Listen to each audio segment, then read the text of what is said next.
Tantor Audio, a division of Recorded Books, presents The Rise and Decline of the Redneck Riviera, An Insider's History of the Florida-Alabama Coast, by Harvey H. Jackson III, narrated by Perry Daniels. Introduction.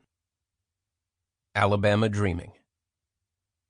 In September 1944, on the island of Oahu, half a world away from his South Alabama home, a lonely corporal, Jewel Rivers, Jack to his friends, wrote his wife and infant son of the wonders he had seen: the coast, an active volcano, and Honolulu, which he described as quite a town.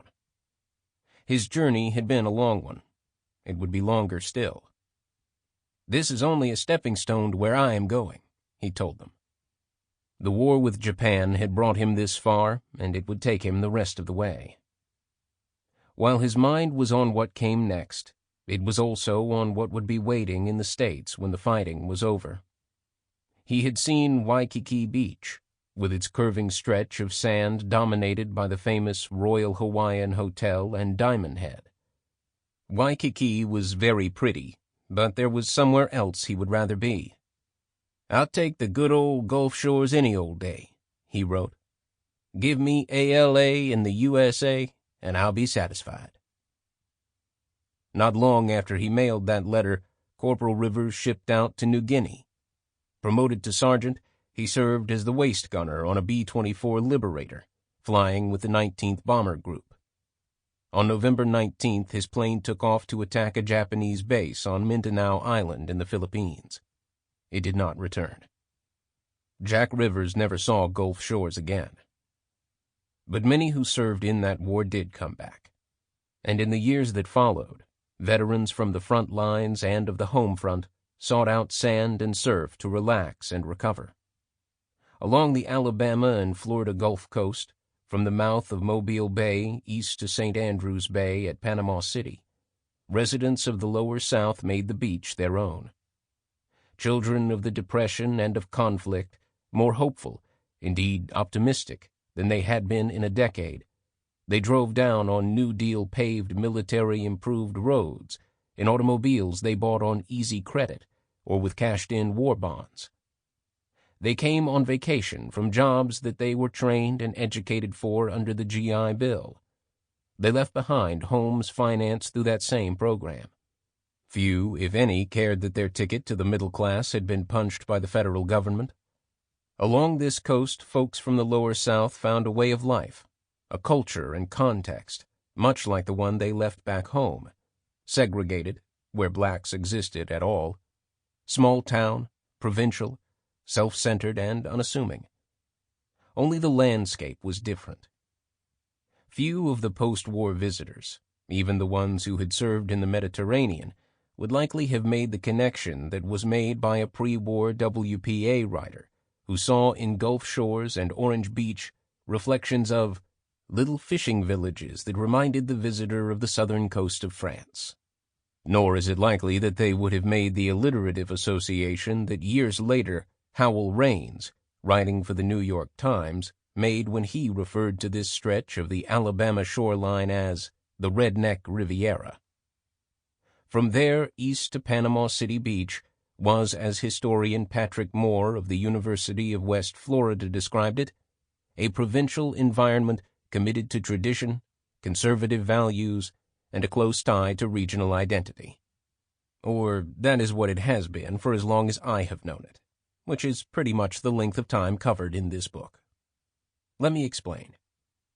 I grew up in South Alabama, in a little town about a 3-hour drive from Gulf Shores. That beach became our beach, our Disney World, a friend from childhood called it. Though I was just a tot, I still recall going down with the family in those years after my father returned from defeating Hitler. Later I went back again and again, to deep-sea fish from Orange Beach, to dance at the hangout, and to sleep in my car or on the sand. Meanwhile, even as all this was occurring, my attention was being drawn east, over to a spot in Florida between Destin and Panama City Beach, where ancient dunes had formed a high bluff, and where a developer was selling lots. In 1954, my grandmother bought one. In 1956, she built a cottage there, and from then until now, Seagrove Beach, where nature did its best, has been my other home. It was there that I decided to write this book. So here it is. My account of how people from the Lower South created a coastal playground, a place where they and their families could get away from constraints and restraints of home and job and school and responsibility, but without going too far, physically or culturally, from where they were. It is the story of how those who were already there, and those who came later, turned fishing villages and bathing beaches into tourist destinations for millions, places where parties were pitched, dreams were dreamed, and fortunes were made and lost. And it is the story of how people keep coming, searching for something new, something old, something upscale, and something sleazy. What follows is how the Redneck Riviera began, what it became, and what is happening to it now. In the narrative are a number of themes that also deserve exploration and analysis on their own, and hopefully, what I have written will inspire others to have at it. In the evolution of the region, one can see how efforts to build a tourist economy led to new and innovative ways to promote the Gulf Coast. However, the new and innovative ultimately altered, threatened, and even destroyed the simple, laid-back, guilt-free enjoyment of tropical indolence that attracted Lower South Southerners at the start. Toward the end of the story, the region is increasingly dominated not by those who want to get away, but by those who want to create a coast with all the amenities and attitudes they left back home, only with sand and surf instead of suburbs and cul-de-sacs. This is also the story of how a desire to make money off tourists forced Gulf Coast folks to reconsider their attitude toward local government and the authority, bureaucracy, and taxes that came with it. Ultimately, they would give up their freedom from civic oversight in exchange for better roads, better-tasting water, a dependable sewage system, fire protection, and law enforcement.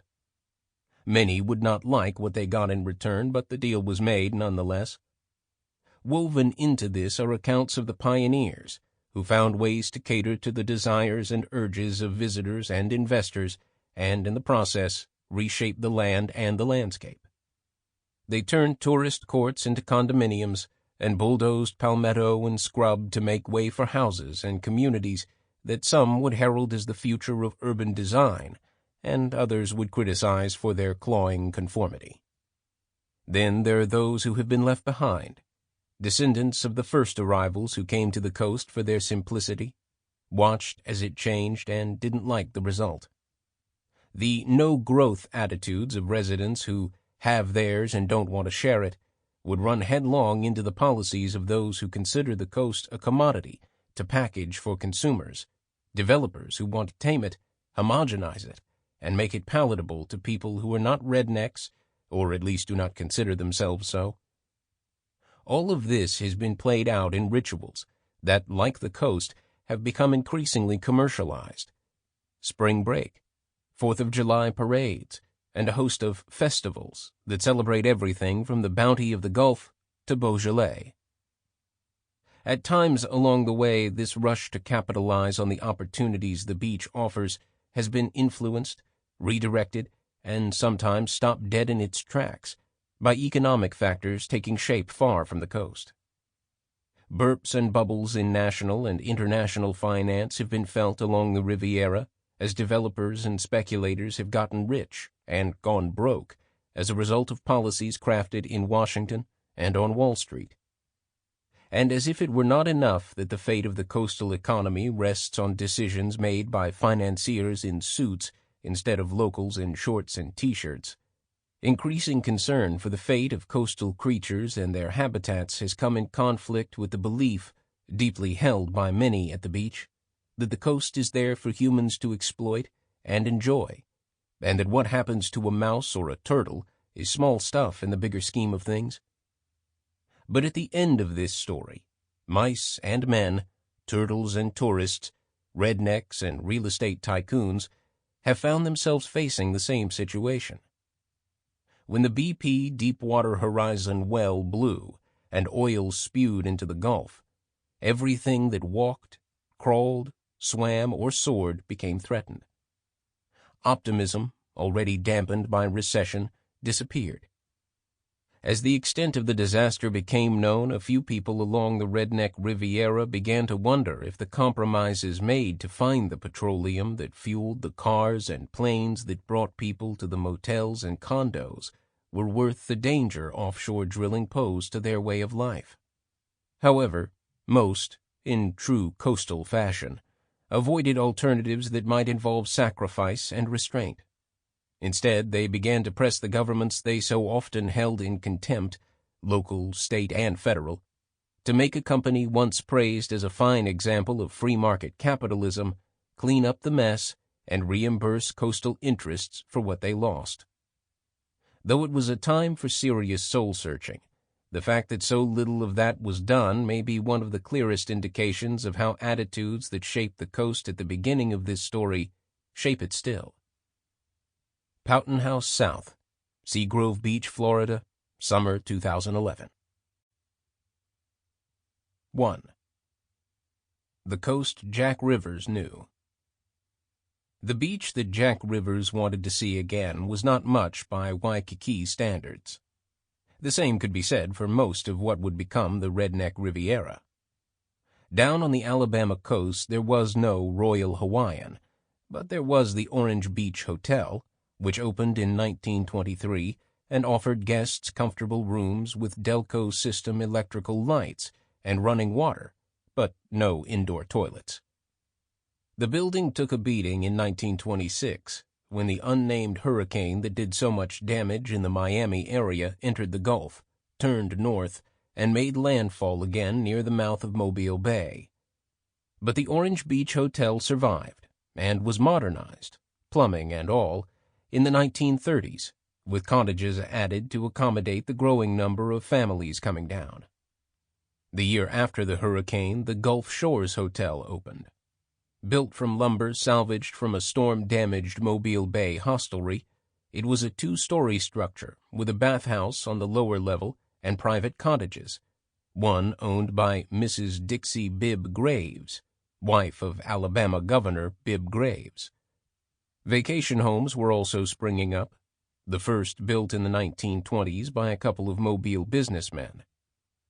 Laid out on the Milltown shotgun house plan with screened sitting and sleeping porches all around, they were harbingers of things to come.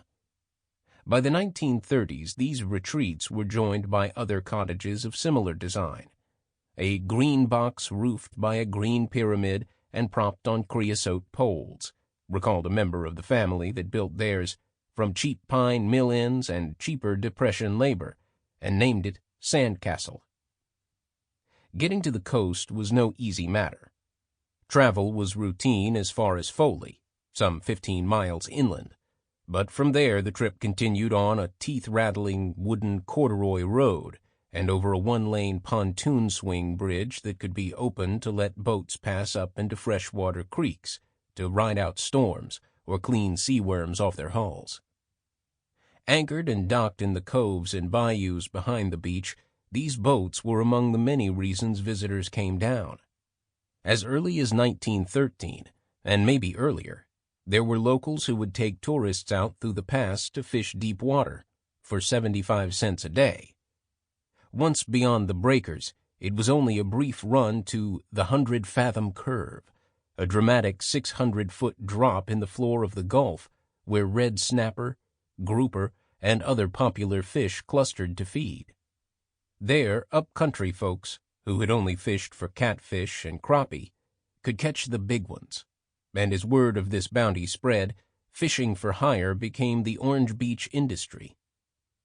By 1938, a booklet titled Tour Guide to South Baldwin County told of fishing camps opposite the Gulf of Mexico inlet that led to Perdido Bay, and of a fleet of charter boats available at most reasonable rates with experienced fishing guides and navigators in charge.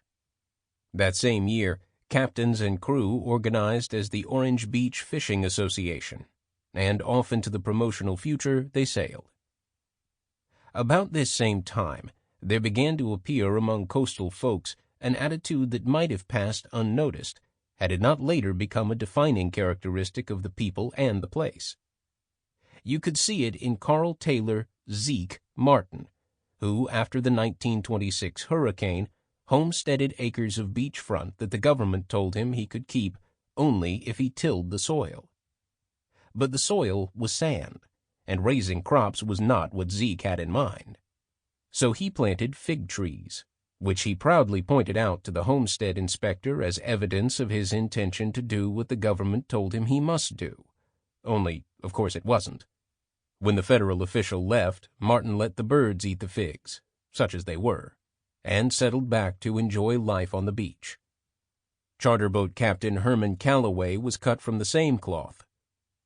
In the 1930s, the federal government levied a tax on charter boats and yachts.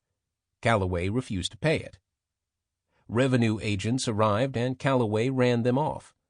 Then down from Mobile came the president of Waterman Steamship Corporation, who had heard of Calloway's defiance and wanted to tell him that his company was going to fight the tax as well. It did, it won, and the tax was repealed. Corporate giant and charter boat captain, united in a common wariness of what the federal government, or any government for that matter, might do that they didn't want done.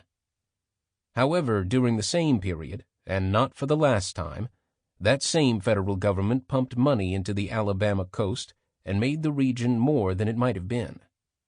In 1931, the U.S. Corps of Engineers began building the Alabama section of the Intracoastal Waterway, and when it was finished 2 years later, it had turned South Baldwin County into an island, Pleasure Island. Governor James E. Big Jim Folsom would later christen it.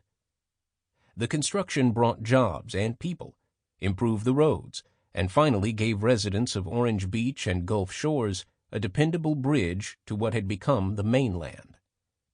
A few years later, another government, Alabama's this time, struck a deal with a local landowner who gave and sold the state around 4,500 acres, including some prime beachfront, in return for helping develop roads in the villages.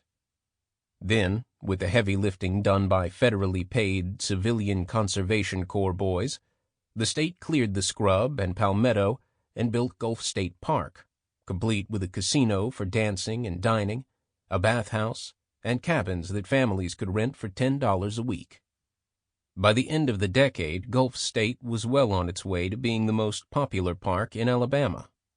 If government was going to do anything, coastal citizens concluded, this was the sort of thing it should do. Slowly but surely the region attracted more visitors, and as they came, local folks and outside investors scrambled to accommodate them. When 2 prospectors from Iowa appeared, looking for a hotel site, the Foley Outlooker reported that they were very profuse in praise for our bathing beach, and local landowners, eager to sell, began speculating which site the visitors would select. They didn't select any, but that disappointment hardly dampened the almost infectious optimism of coastal dwellers. With little or no state, county, or municipal authority down there to tell residents what they could or could not do, could or could not be, they could dream great dreams, unfettered by regulation or reality. So when the prospectors left, locals returned to their normal routine and waited for the next opportunity to arise. In Orange Beach, the normal routine was fishing. Camps, complete with lodge sleeping accommodations for anglers, were built along the bayous and coves. One even had a small Texaco gas station and store offering day snacks and ice. And most had skiffs for rent. Soon the newspaper in Foley was reporting month-long visits by families and friends from as near as Montgomery and as far away as Illinois, there to enjoy the good bathing and fishing. Bathing being what they called swimming until the 1940s, when bathing came to be associated with personal hygiene and swimming with recreation and physical fitness. To attract fishers and bathers, the Fishing Association began advertising what its members had to offer and encouraging those interested to telegraph Foley for reservations. From there, the messages would be hand-carried to captains in Orange Beach. Not the most efficient, and certainly not the swiftest way to secure accommodations and make arrangements, but it had to do until the 1950s, when telephone service finally arrived. Thus the seeds of a future were sown. Prosperity would come to the coast if locals could attract more visitors, with promises that they could leave their cares, and maybe their inhibitions, behind, while they fished, surf-bathed, and relaxed. It was paradise, Alabama style, and in the late 1930s, as the Great Depression seemed to lose steam, and before war took so many away, it was what increasing numbers of Alabamians enjoyed, if they could afford it. Across the Florida line, things were a little different, but not much.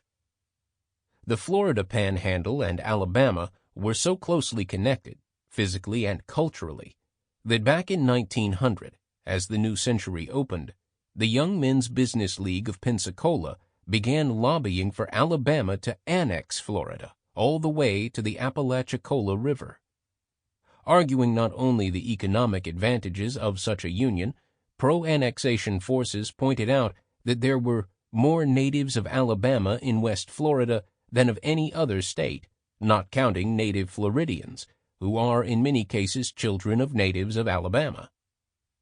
Obviously, the effort failed, but the connection on which it was predicated continued to influence the growth of West Florida, whose beaches many Alabamians found easier and often more fun to visit than their own. Despite the sentiments of its Young Men's Business League, by the end of the First World War, Pensacola had settled comfortably into being Florida. With tourism, timber, and the military, the city had the largest and most diverse economy on the Panhandle. The beach, however, was not the city's main attraction. Although in years past there had been talk of how Pensacola's part of Santa Rosa Island would become the Coney Island of the South, it did not happen. The beach, across the bay and on the other side of the island, was difficult to reach. In 1924, after reading about the wonders of Pensacola and the Gulf, a couple of Alabama boys rode their bikes all the way down to the coast. Pensacola was pretty much as advertised, but across the bay, on the island, biking was difficult. The closer they got to the water, the deeper the ruts in the sandy road became. "So deep we had to push on level ground," one of them wrote later. That part of Florida, the young adventurer recalled, was nothing like the stuff I had been reading about. But interest in the island was growing. A few years later, the Pensacola Bridge Corporation was formed. It leased a couple of miles of island and shoreline and began constructing a bridge from the mainland that would draw people to the resort the company planned to build. In 1931, the bridge opened, just in time for the onset of the Great Depression. Despite the odds against it, the Pensacola Beach Resort was built, a little smaller than initially planned, and it survived, though barely. It would be the core of what would later be known simply as Pensacola Beach. Pensacola residents were quick to take advantage of the new span. Those who could afford it built cottages on the island, which was close enough to allow them to leave town after work on Friday and be sitting and sipping on their porch at sunset. Soon a weekend migration to the beach became part of affluent Pensacolians' summer routine. Local entrepreneurs came as well and built motels, though they weren't called that yet. By the end of the decade, the beach was illuminated for night bathing. A casino for dining and dancing had opened, and a fishing pier had been built out into the Gulf. It was a start, albeit a slow one. Though city fathers touted the sand and surf, there was more to do in Pensacola than visit what was still a largely undeveloped island. So most of the Depression-era tourists who visited the town, what few there were, spent most of their time on the mainland and took day trips over to the coast. In 1937, not long after US 98 was completed to connect Pensacola to the rest of the Panhandle, the Florida State Road Department put out a tourist booklet, Highways of Florida. There was no mention of Pensacola Beach. To the east of Pensacola were little communities like Navarre, best known in the 1930s for the story of how its founder, a Colonel Guy Wayman, chased off his ex-wife, who was also his adopted daughter — things can get a little strange down there — and warned her that if she ever came back, he would shoot her. She came back. He shot her. But having warned her, local law enforcement figured she should have known better, so Wayman went free. A little further east was the town of Mary Esther, which had been settled before the Civil War and named, locals think, for a member or members of the founder's family. Along the coast, precision is often optional. Neither Navarre nor Mary Esther was on the beach. They were on the north side of Santa Rosa Sound, the narrow body of water that separated tree-crowned Santa Rosa Island from the mainland and protected settlements from storms. The 1939 WPA publication, Florida, A Guide to the Southernmost State, told how both communities attracted visitors and investors who built tourist and summer camps, beach cottages, and substantial houses that overlook the placid waters of the Sound. Those who wanted to enjoy the bathing and fishing could jump or drop a hook off their dock into the water, or row over to the island, walk across, and play in the surf. The eldest son of an Alabama family that lived on one of the lakes north of Montgomery told of how in the 1920s his family would go down for a week or so. Lake-raised and experienced in water, he and his siblings refused the boats offered them and swam across to the island instead. Once there, they had the beach all to themselves. Then there was Fort Walton, also on the north side of the Sound, which also had no beach and no fort for that matter. It had been Camp Walton once, but was renamed, and by the early 20th century there were a couple of small hotels for tourists and salesmen traveling through. Then in 1927, a local visionary, Thomas E. Brooks, leased land on Okaloosa Island, not a separate island really, but the east end of Santa Rosa, across the Sound from Fort Walton. There, Brooks set to building cottages for the visitors he knew would come. Only they didn't. Okaloosa was isolated from the mainland, without much to do but play in the water and sit in the sun, and the first season he could not get anyone to stay overnight. That, however, would change. Across the pass that led from the Gulf to Choctawhatchee Bay and separated Fort Walton from the eastern panhandle was Destin. Settled before the Civil War by a New England fisherman whose descendants still live there, the luckiest little fishing village in the world, as it came to be known, was lucky because it was as close to the 100-fathom curve as Orange Beach, if not closer. And as they did from Orange Beach, charter boats took out visitors from Destin to catch everything from mackerel to snapper to grouper to an occasional billfish. Destin was also lucky, it was told, because during Prohibition boat captains were well positioned to sail out, connect with rum runners, and bring the liquor in to thirsty folks on shore. Orange Beach and other coastal communities had their share of that trade, and there would not be better bootlegging until the 1960s and 1970s, when marijuana became the contraband of choice. While Destin was blessed with a beautiful and easily accessible beach, fishing was what brought people there, and accommodations like those in Orange Beach were the rule.